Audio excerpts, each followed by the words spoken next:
Hello friends, you are welcome in way on design. तो पिछले video में हमने सीखा था कि स्केचअप में वीरे का यूज करके फैब्रिक मटेरियल कैसे बनाया जाता है, और आज हम इस वीडियो में सीखेंगे कि आईईएस लाइट का उपयोग कैसे किया जाता है, उसको कैसे लगाया जाता है। तो चलिए हम सीखते हैं। उसके लिए हमारे पास ये लाइट है और मेरे को यहाँ पे आईईएस लाइट लगानी है। तो मैं यहाँ से यहाँ पे आ जाता हूँ वीरे लाइट्स में, और वीरे लाइट्स में मैं यहाँ पे आईईएस लाइट्स मैं इस पे यूज करता हूँ। तो मेरे सामने एक आइकन खुल जाता है। मेरे पास इस विंडो में जो भी आईईएस लाइट है वो मैं यूज कर सकता हूँ। तो मैं आईईएस लाइट 16 यूज करूँगा, जो कुछ इस प्रकार दिखती है अपनी आईईएस 16 लाइट। मैं इसका यूज कर लेता हूँ। मैं इसके ऊपर डबल क्लिक करूँगा और ये लाइट ओपन है। अब मेरे को यहाँ पे इसको कहाँ पे सेट करना है उसके लिए मेरे को ऑप्शन दिखा रहा है। मैं इसमें इसको लगा दूंगा, इस लाइट को। ओके, तो ये लाइट लग गई है और अभी मेरे को इसको थोड़ा सा अच्छे से कर लेनी है, सेंटर में ले लेनी है।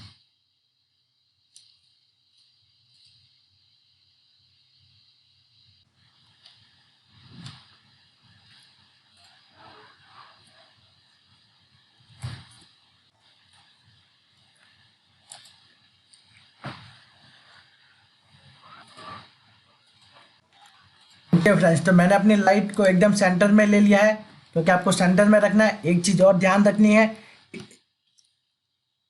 ये वाला जो क्यूब बॉक्स दिख रहा है आपको, इसको ऐसी जगह नहीं रखना है कि आपको दिखे नहीं, या तो ये लाइट के अंदर घुस जाए या फिर कोई वॉल के अंदर है।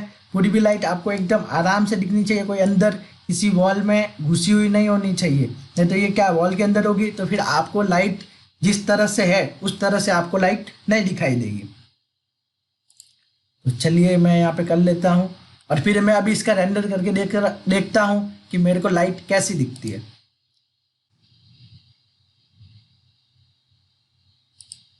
ओके फ्रेंड्स,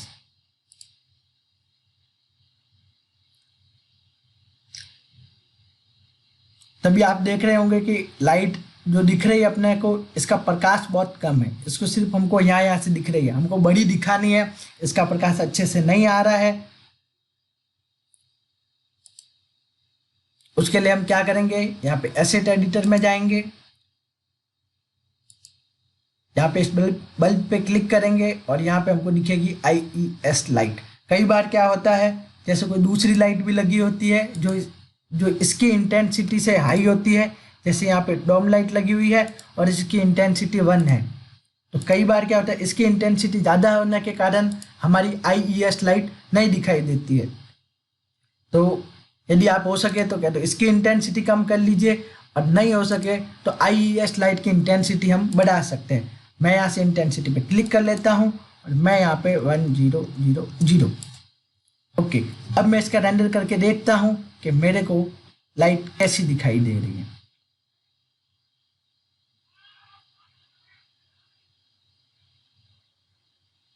अभी भी मेरे को लाइट का अच्छे से रिजल्ट नहीं दिख रहा है, तो मैं इसके पीछे एक और 0 लगा लूंगा। ओके, अब हम रेंडर करके देखते हैं। तब हमको दिख रहा है पहले से हमको ज़्यादा प्रकाश दिखाई दे रहा है यहाँ पे। अभी भी यदि आपको लगता है कि नहीं, इसके लाइट्स की इंटेंसिटी बहुत कम है, हमको लाइट अच्छे से नहीं दिखाई दे रही है, तो आप इसकी इंटेंसिटी अपने हिसाब से बढ़ा सकते हैं। तो मैं अभी इसका रेंडर करके देखता हूँ। तो मेरे को दिख रहा है इंटेंसिटी हमको दिखाई दे रही है, ये बहुत ही ज़्यादा है। इतनी ज़्यादा भी इंटेंसिटी नहीं रखनी है कि हमारा कोई वॉल भी ना दिखे, सिर्फ लाइट्स ही दिखे, दूसरे ऑब्जेक्ट ना दिखे। इस वजह से मैं 1 0 कम कर लेता हूँ। यदि मैं अब इसका रेंडर करके देखता हूँ तो बस मेरे को ये बरोबर है।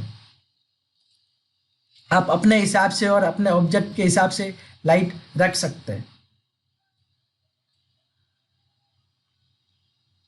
इसके बाद में यहाँ पे आईईएस लाइट में हमारे पास कलर का ऑप्शन होता है, और इससे आप इस लाइट का कौन सा कलर देखना चाहते हैं। अभी मेरे को वाइट दिख रहा है क्योंकि मैंने वाइट सेलेक्ट किया हुआ है। यदि मेरे को येलो दिखाना है तो मैं यहाँ पे येलो पे क्लिक करूंगा तो आपको दिखेगा कि मेरी लाइट यहाँ पे येलो दिखाई दे रही है। यदि मैं पर्पल पे क्लिक करता हूँ तो पर्पल, रेड पे क्लिक करता हूँ तो मेरी लाइट रेड।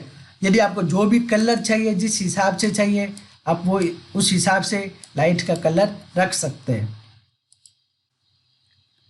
फिर पैरामीटर पे आ जाता है इंटेंसिटी। इंटेंसिटी को हम बढ़ा भी सकते हैं। फिर यहाँ पे IES लाइट फाइल, इसमें क्या है, यहाँ से हम जहाँ से यदि हमने ये लाइट ली और ये लाइट हमको यहाँ पे अच्छी नहीं लग रही है, हमको कोई दूसरी लाइट लगानी है, तो यहाँ पे आप वापस क्लिक करके आप दूसरी लाइट ले सकते हैं। इस लाइट की डिजाइन अलग है, सब अलग अलग है। मैं और दूसरी लाइट लूंगा तो इसका कुछ शेप अलग होगा, जियोमेट्री अलग होगी उसकी। और वापस वही मेथड है, यदि आपकी लाइट नहीं दिखाई दे रही है तो आप इसकी इंटेंसिटी बढ़ा सकते हैं।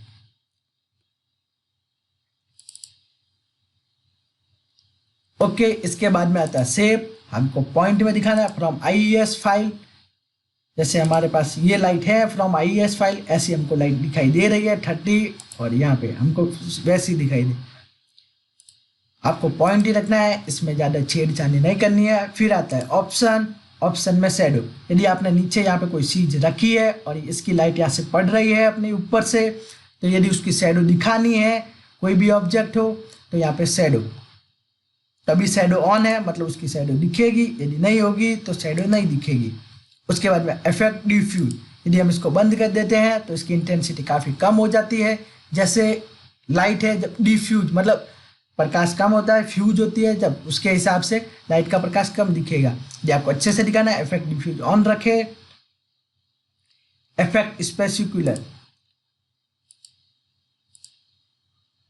इसके बाद में आता है कॉस्टिक सब डिस्क। इसका क्या है, यदि आपकी इसकी वैल्यू बढ़ा देंगे तो आपको रेंडर होने में टाइम लगेगा, और कम रखेंगे तो रेंडर जल्दी हो जाएगा। पर अपने को इसमें छेड़छाड़ी नहीं करनी है, जितनी लाइट है उतनी ही रखनी है।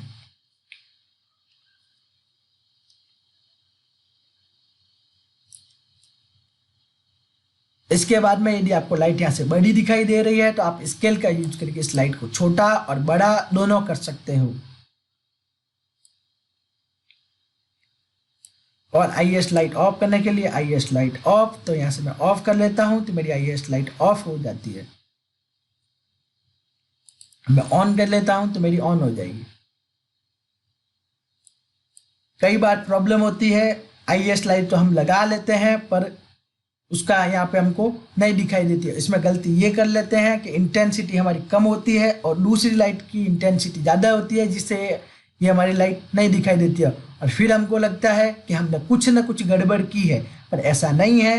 क्या तो आपकी इंटेंसिटी कम होगी, बस यही फंडा है। तो उसके लिए यदि आप इंटेंसिटी बढ़ाएंगे तो आपकी लाइट अच्छे से दिखाई देगी। तो इसी के साथ हमारा वीडियो यहाँ पे समाप्त होता है। ऐसे ही नए नए वीडियो देखने के लिए हमारे चैनल को सब्सक्राइब कीजिए, वीडियो को लाइक कीजिए एंड शेयर कीजिए।